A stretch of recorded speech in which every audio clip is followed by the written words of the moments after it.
Uma casa espírita não tem outra função senão exatamente essa, para que a gente se reúna, se apoiando, se estudando, trabalhando junto, nós venhamos aprender a fazer o nosso burilamento, que é o que realmente nós precisamos. O objetivo maior da nossa encarnação é o aperfeiçoamento espiritual. E nós nos unimos em uma casa espírita, em um centro espírita, exatamente para, em nos apoiando, em nos auxiliando, em estudando em grupo, nos valendo uns dos outros, ensinando e aprendendo ao mesmo tempo, nós venhamos a nos auxiliar nesse projeto de espiritualização, de aperfeiçoamento de nós na nossa evolução espiritual, que ela realmente acontece com esse entrechoque de interesses, de gostos, de vibrações e com o entrelaçamento das boas vibrações que nós conseguimos alcançar nesses ambientes. O ambiente espírita não tem nada de mágico, não é um lugar santo, sagrado em que faz a nossa evolução, não. Nós fazemos a nossa evolução e o centro espírita é o ponto de apoio em que nós nos unimos para fazer isso, em que nos apoiamos uns nos outros para alcançar o nosso objetivo maior, que é a espiritualização. E qual é o ponto número 1 daquilo que nós buscamos quando entramos num centro espírita? Uma entidade religiosa qualquer, uma igreja, um culto, um centro de umbanda, uma mesquita, o que quer que seja, senão buscar a Deus. Encontrar esse caminho, esse contato com Deus, ou produzi-lo em nós. A partir do momento que nós começamos a estudar a doutrina espírita, nós vamos aprendendo que nós temos guardado em nós o ponto de contato, de conexão, de ligação com Deus. Quando os Espíritos dizem que Deus está em todos os ambientes, em todos os lugares, é onipresente. Se é onipresente, está conosco, sim. E nós temos na nossa alma, no nosso espírito, se preferirem dizer assim, nós temos na alma o ponto de contato com Deus. E é exatamente o que nós precisamos fazer: encontrar esse ponto que nos liga ao Pai Maior, porque Deus é. Nós é que podemos duvidar, nós é que podemos querer que não exista, nós que podemos não acreditar, mas Deus é. Queiramos ou não, briguemos com Deus ou não, acreditemos ou não acreditemos, o que não faz menos real de nenhum grau a presença divina dentro dos corações. Mas dentro dos corações, dentro das almas, não é dentro daquele que tem a sua atividade religiosa ou o que quer que seja. Todos os entes, encarnados e desencarnados, desse ou daquele reino, todos temos o nosso ponto de contato com Deus. Por isso a nossa proposta de meditação hoje está exatamente nessa questão: meditarmos, pensarmos, trazermos alguns elementos, algumas reflexões em torno da grandeza de Deus, que está aqui nesse livro, Iluminando o Tempo, do Alessandro Viana de Paula, Viana Vieira de Paula, que é o livro do Clube do Livro do mês de fevereiro, que ainda temos alguns itens à disposição.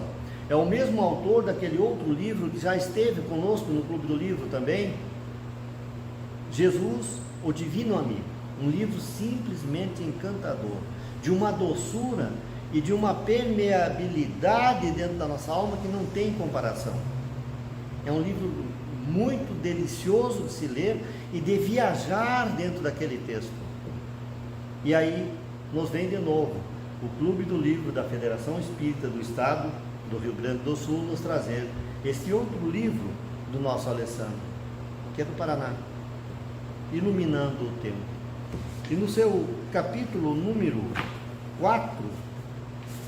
2, a grandeza de Deus, e nos traz esta reflexão: nos diz que nós, humanos, há cerca de 350 mil anos atrás, vejam que nós estamos apenas em 2023 da era cristã. Sócrates é mais ou menos 400 a 500 anos antes de Jesus. A nossa civilização tem aproximadamente 40, 50, 30 mil anos. Mas nós atingimos o status de Homo sapiens há 350 mil anos atrás. É bastante tempo. Nesse período em que fomos evoluindo. Assim sendo, atingir a capacidade racional, a capacidade de raciocinar, de tirar conclusões, de chegar a determinadas conclusões, demonstrando o pensamento dedutivo a partir de premissas, de argumentação e de abstração, essa capacidade superior, que é o que nos diferencia das outras espécies, é apenas essa capacidade um pouco mais acentuada de abstração, de fazer um pensamento coordenado, partir de premissas às vezes irreais ou subliminares, que estão em outro estágio, que estão no mundo da imaginação. Diz o sábio que a grande diferença de nós, os humanos, para os chamados irracionais, as outras espécies, é a capacidade de ilusão, a capacidade de iludir-se, de criar ideias a princípio irreais.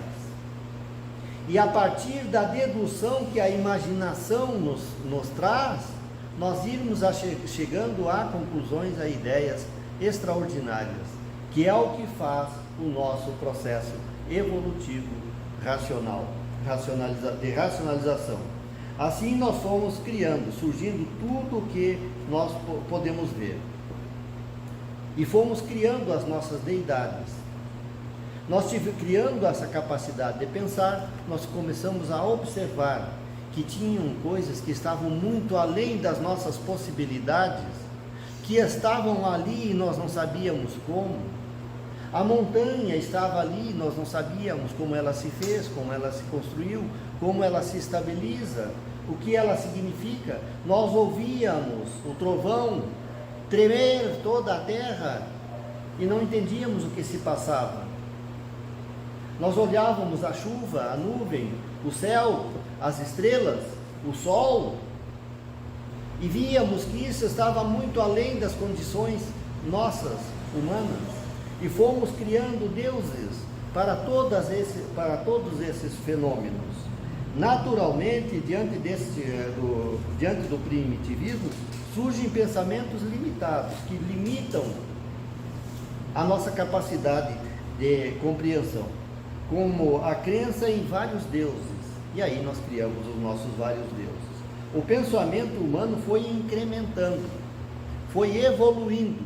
Fomos criando a capacidade de abstração, pensar naquilo que não se vê, lembrar de fenômenos que passaram e criar deduções a partir dele. Se dedução não é ciência, a partir de deduções nós fomos descobrindo os fatos que construíram a ciência. Porque nós tínhamos a capacidade de começar a juntar elementos diversos, espalhados, e essa capacidade que nós fomos alcançando, foram criando a complexidade da nossa capacidade pensante.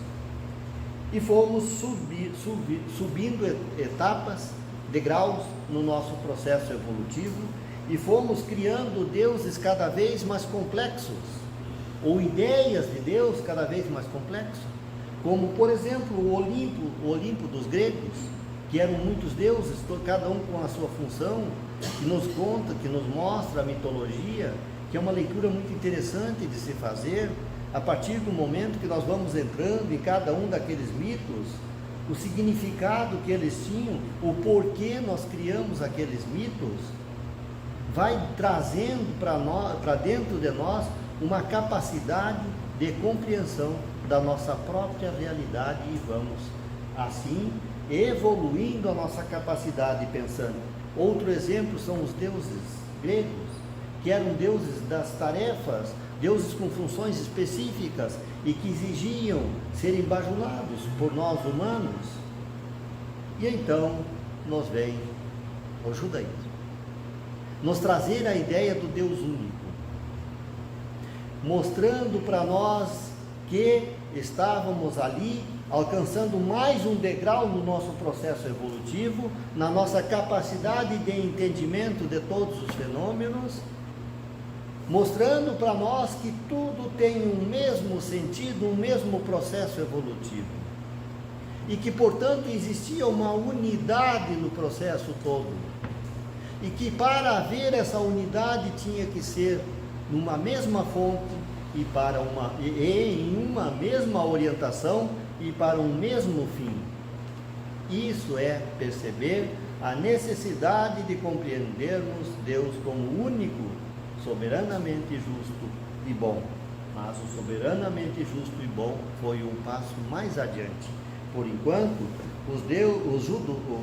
o judaísmo inaugura a crença no Deus único, criador de todas as coisas e de tudo, o que representou um grande avanço no pensamento religioso. No pensamento religioso. Depois surgiram as outras crenças, todas aí embasadas nesse mesmo pensamento, ou muitas delas, porque o pensamento dos deuses múltiplos ainda não se desfez de um todo no seio da humanidade. Em paralelo, cria-se a ideia, evolui a ideia, por não compreender ou por não aceitação da forma pensante, das igrejas ou dos pensamentos religiosos dominantes, aqueles que sustentam a tese do nada, das forças do acaso, que o próprio universo é resultado do acaso. Por acaso, duas forças se entrechocaram e aconteceu uma explosão. E dessa explosão, desse Big Bang, começou a expansão do universo. Esqueceram de dizer como é que era antes. Quem fez essas leis para que elas chegassem ao momento de colisão? Essas duas forças. Quem foi que criou essas leis? Da onde saiu essa energia, esse material? Não vou entrar em detalhes porque eu sou muito pouco entendido em ciência. Portanto, eu não vou entrar em detalhes para não acabar cometendo alguma gafe, que algum cientista vai rir de nós depois, já tem elemento suficiente e chega para rirem das nossas conclusões. Mas, quem foi que fez esse material, essa energia? Da onde saiu?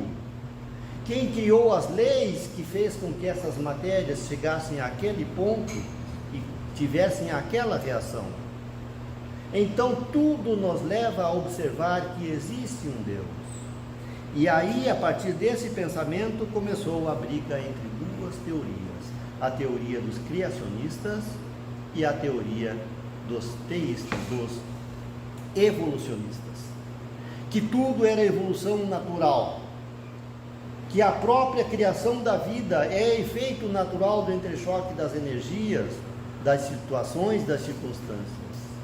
E outra fonte de pensamento nos dizia que é tudo criação de Deus, conforme nos ensina a Bíblia, sem perceber que o que está colocado na Bíblia é a forma que nós entendemos pela nossa intuição daquilo que víamos, não necessariamente a decisão final de Deus: vou criar agora um globo, vou criar a água. Sem entrar em detalhe, para não criarmos discussão, Deus teria criado tudo. Na atualidade, essas duas linhas de pensamento ganharam complexidade. As duas linhas de pensamento, criacionista e evolucionista. A criacionista é que Deus teria criado tudo. A evolucionista é que tudo evolui naturalmente. As duas estão certas. As duas são incompletas. A doutrina espírita vem para nos mostrar que na harmonização dessas duas formas de pensamento nós vamos encontrar a solução para o problema. Porque Deus é a causa de tudo. Portanto, Ele criou sim o universo. Ou o universo nasceu das suas entranhas, das suas decisões, como queiram colocar, do seu pensamento, das suas energias. Deus criou tudo que há. E em colocando tudo em evolução, tudo foi evoluindo naturalmente conforme nos ensinam os evolucionistas. A doutrina espírita vem nos mostrar, porque alguns anos de diferença, Allan Kardec já colocava no Livro dos Espíritos a demonstração de como as coisas evoluem. Alguns anos de diferença com Charles Darwin, que veio nos demonstrar a lei, processo evolutivo dos seres, que tudo evolui na natureza. Mas Darwin olhava para a consequência lá adiante, o efeito de causas anteriores, que a doutrina espírita faz nós pararmos, pensarmos e observarmos que tudo nasce no seio divino.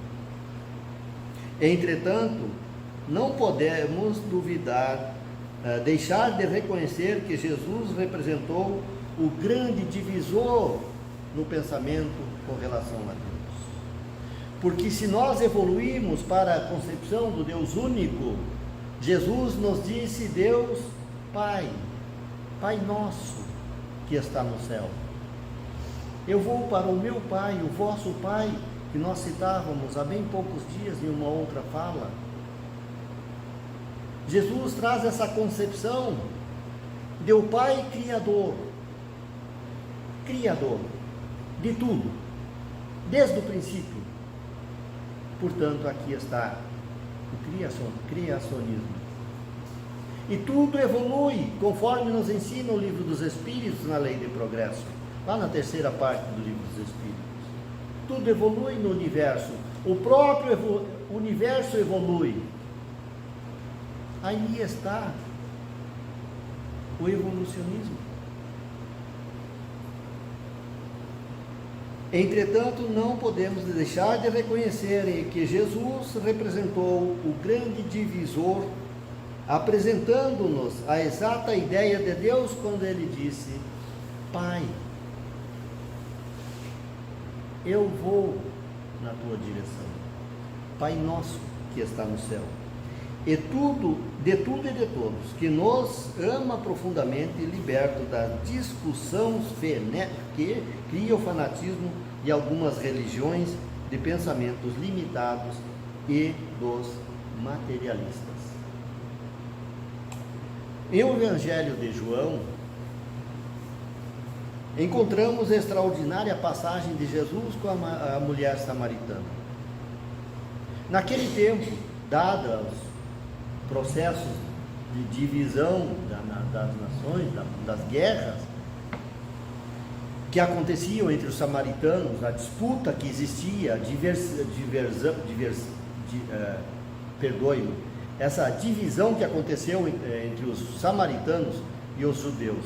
Os samaritanos criaram no Monte Gerizim o próprio templo, enquanto que os judeus diziam que deveriam orar todos no Monte Sião, em Jerusalém, que ali era o ponto de oração de obrigatoriedade de todos os judeus.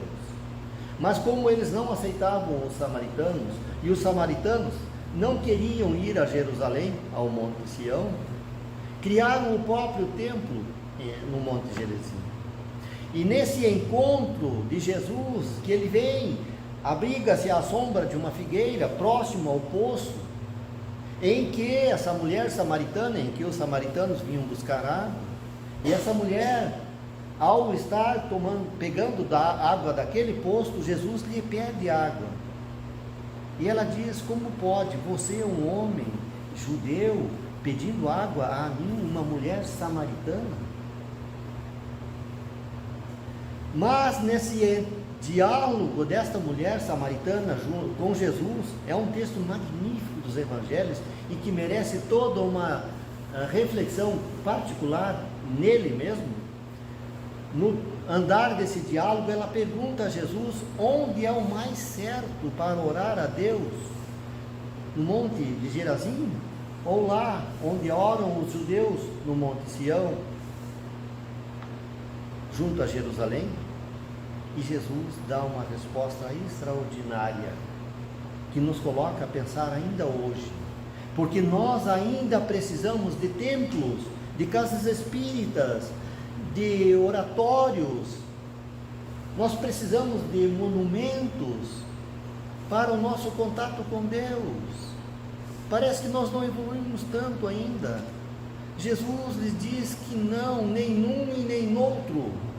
Chegará o tempo em que todos adoraremos a Deus em espírito e verdade, que não era no monte, não era na sinagoga, não é na igreja, não é no centro espírita, não é no monumento, é aqui, é na alma, é no espírito que nós vamos adorar a Deus.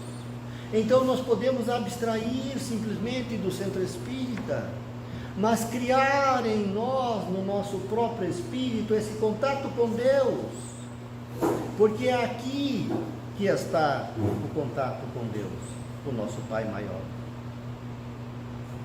Mas, graças a Deus, existem os templos religiosos, existem os centros espíritas para nós nos unirmos e fazermos esse processo de transmutação do nosso pensamento, da nossa capacidade de entendimento, de exercício da fé, apoiados, comungados uns nos outros, fazendo com que a nossa força cresça, e nós nos espelhando e nos apoiando, cresçamos juntos. Por isso que nós precisamos ainda do centro espírita.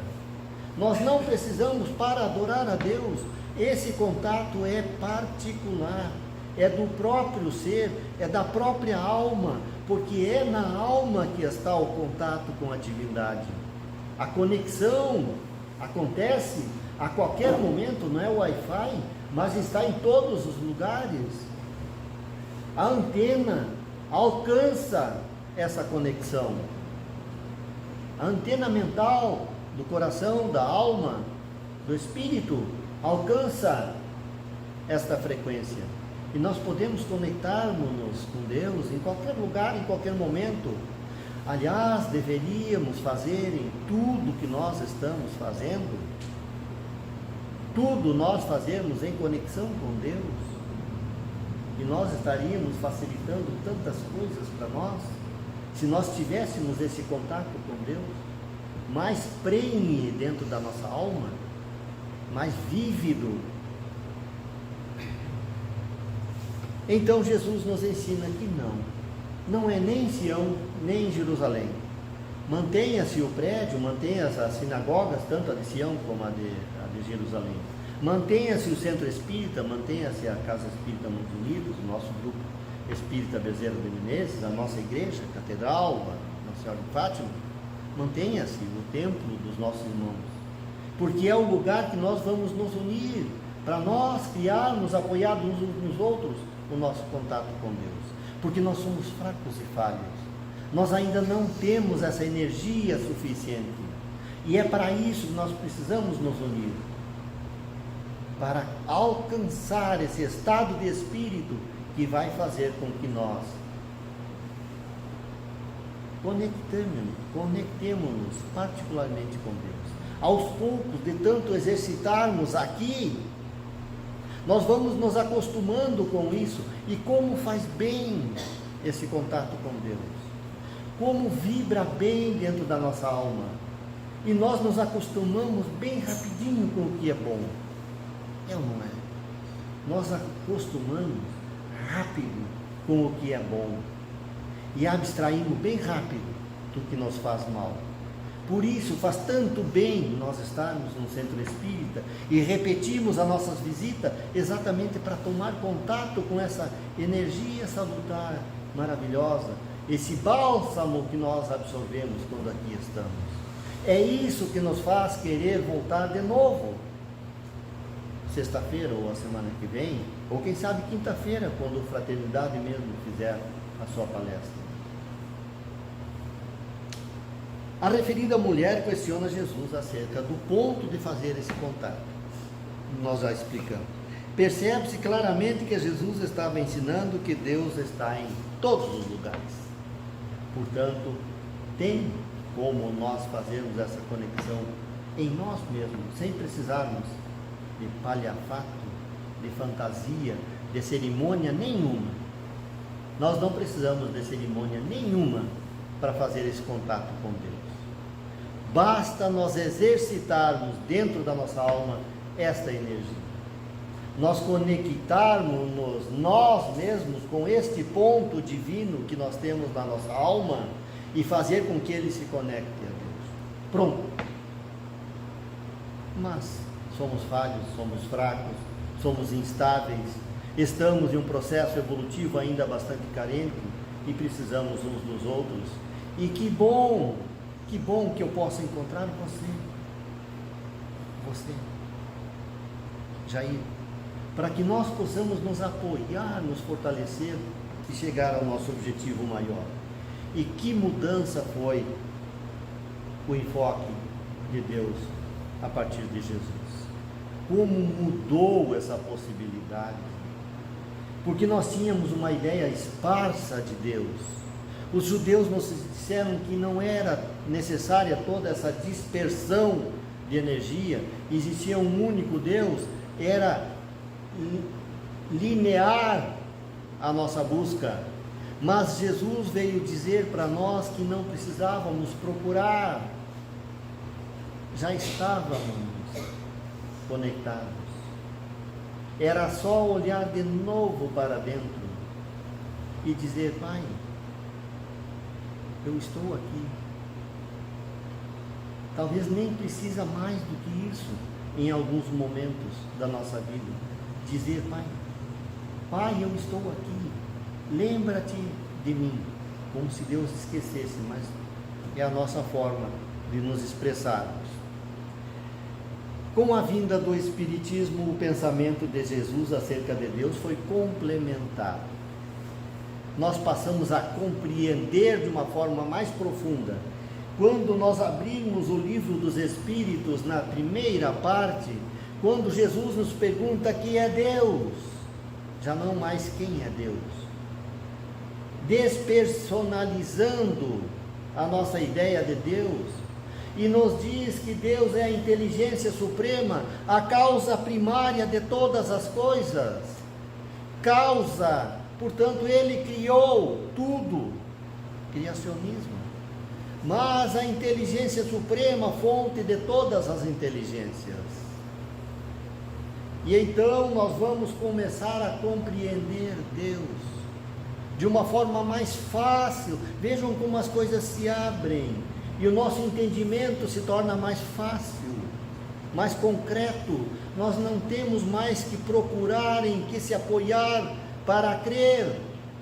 Basta abrir um pouco as comportas da nossa alma e estaremos em contato com a divindade. É o que nós procurávamos quando viemos para o Centro Espírita. E ele aí está ao alcance da nossa dedução mais simples. Nós contatamos com Deus, que é a causa primária de todas as coisas, a fonte de todas as inteligências. Mas Allan Kardec, com a sua preocupação nossa, pergunta: mas como compreender Deus? Lá na questão número 10, como poderíamos compreender a natureza divina? Dizem os Espíritos que nós não vamos conseguir compreender, porque nos falta sentimento próprio, sentido, nos falta este sentido, nos dizem os Espíritos. Mas já começamos a criar a ideia de algumas coisas que não pode deixar de ser, e nos dizem: Deus é único, soberanamente justo e bom, infinito, é tudo abstração, eu sei, mas nós já estamos alcançando a capacidade de abstração. Nós já evoluímos do Homo sapiens para o Homo sapiens sapiens, que é aquele que já tinha capacidade de ilusão, de imaginação, mais avançado. E hoje alcançamos o status de Homo sapiens, sapiens virtualis. Já estamos no mundo virtual. E é esta evolução do pensamento que vai abrindo as comportas para o mundo dos espíritos, para a divindade. Aos poucos a nossa alma vai alcançar essa possibilidade, esse sentido que nos falta. Nos pergunta aí, será que um dia a humanidade, na questão seguinte de O Livro dos Espíritos, a número 11, se um dia nós poderemos entender a natureza íntima de Deus? Quando nós evoluirmos a ponto de superar todas as vicissitudes da matéria, quando nós conseguirmos passar além, portanto, numa conclusão pessoal, talvez tenhamos que evoluir toda a capacidade humana, abstrair completamente da matéria, ir além para compreendermos a natureza íntima de Deus. Talvez ainda esteja um pouco longe, mas já estamos nesta caminhada de compreensão de o que é Deus. É claro que ainda é uma ideia um tanto quanto abstrata, mas nós temos que nos acostumar com o abstrato, aquilo que não se pode tocar, que é muito mais do mundo da imaginação, porque é para aí que nós precisamos evoluir. Convém registrar que renomados cientistas se declararam teístas, como, por exemplo, alguns exemplos: Galileu Galilei, Sir Isaac Newton, Nicolau Copérnico. Vejam que eu estou citando os maiores, quer dizer, o nosso autor cita. E mais recentemente o renomado astrofísico inglês Sir James Dean. Os grandes cientistas declarando isso. Não está citado aqui pelo nosso autor, mas o nosso Einstein, que no meu entender é um dos maiores cientistas da história da humanidade, um dos mais grandes, sempre fez questão de mostrar o seu pensamento de Deus. Ele, questionado sobre a sua crença ou não em Deus, ele disse: eu não acredito no Deus das religiões, no Deus que os homens criaram. Eu acredito no Deus que criou o homem. Neste eu acredito. E nos ensinou também que conforme nós formos evoluindo em ciência, no entendimento das ciências, mais nós vamos nos aproximando de Deus. A ciência não nos afasta de Deus. É a ignorância, o orgulho pessoal, a vaidade íntima do ser humano que o afasta de Deus. Porque conforme formos evoluindo em inteligência, em conhecimento científico, em moralidade, em espiritualidade, mais nós vamos nos aproximar de Deus. E a ciência é um desses caminhos que nos leva ao entendimento do universo, das coisas, do multiverso, do infinito pequeno. A ciência nos aproxima de Deus. A ciência real não nos afasta, nos aproxima de Deus.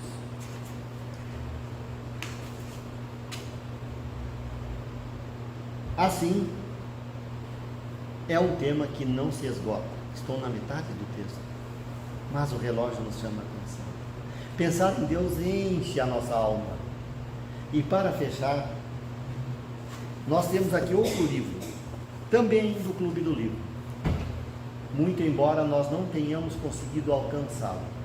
Nós começamos o nosso livro, do nosso Clube do Livro, no mês de dezembro, não lembro que ano, mas no mês de dezembro, quando o Antônio, que hoje é o nosso presidente da FEDES, veio a Cruz Alta apresentar para nós o Clube do Livro, que o Bezerra já tinha desde o mês anterior, mas nós pegamos o livro do mês de dezembro daquele ano.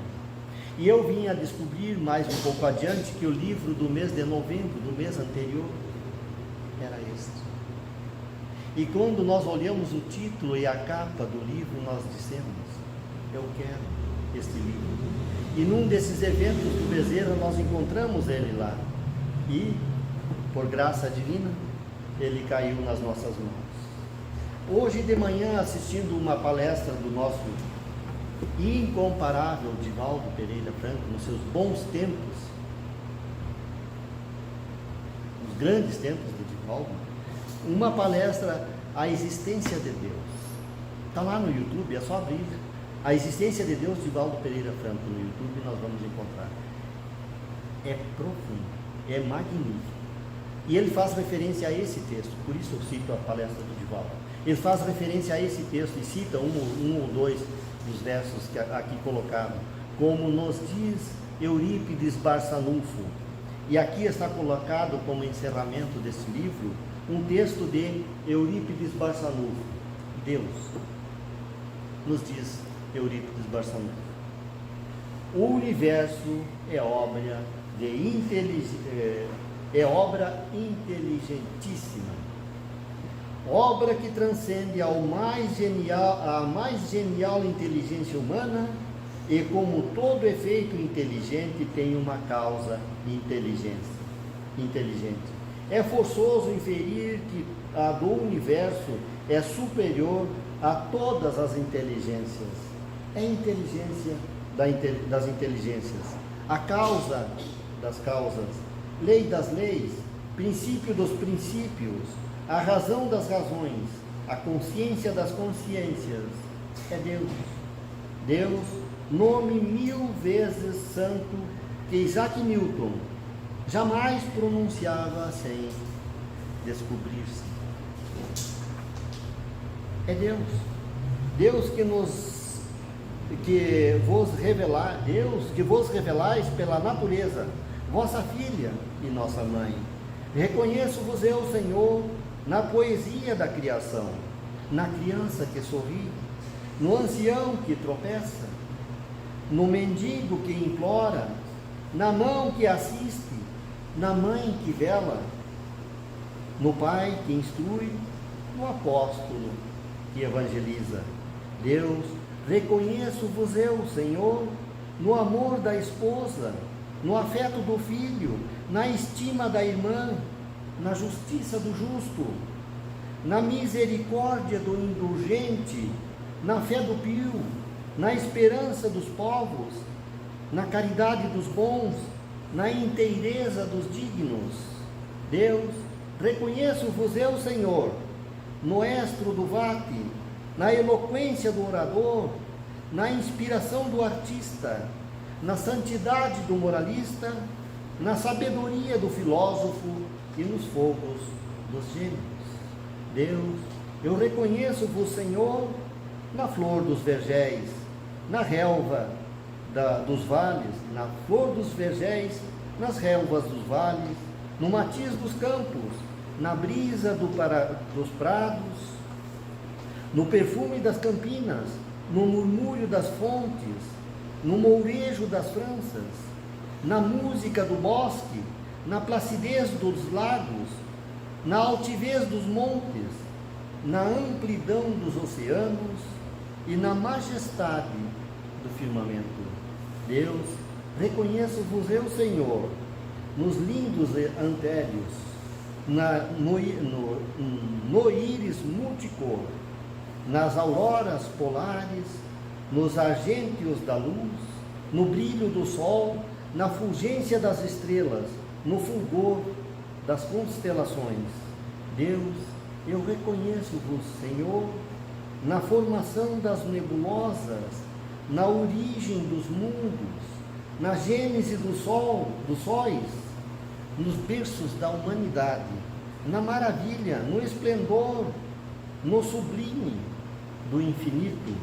Deus, reconheço-vos eu, Senhor, com Jesus, quando ora, Pai nosso que está nos céus, ou nos anjos que cantam, glória a Deus nas alturas.